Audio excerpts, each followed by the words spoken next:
Θα έρθει μια μέρα που θα αφήσω αυτό το φόβο πίσω μου.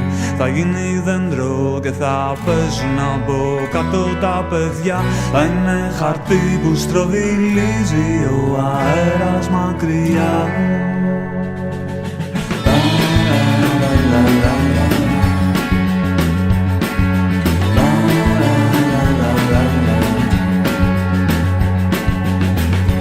Θα ξυπνήσω απ' το βαθύ, απ' το μεγάλο λιθαργό που με κρατάει μακριά σου παγωμένο και βουβό. Θα είναι μια μέρα γιορτινή όταν θα έρθω να σε βρω.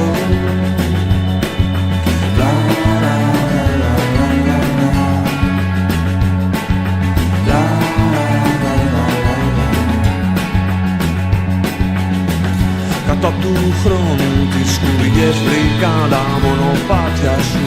Μα το χρυσάφι τα παιδιά το έχουμε κρύψει από καιρό σε μια θαλάσσινη σπηλιά, σε ένα απότομο γκρεμό.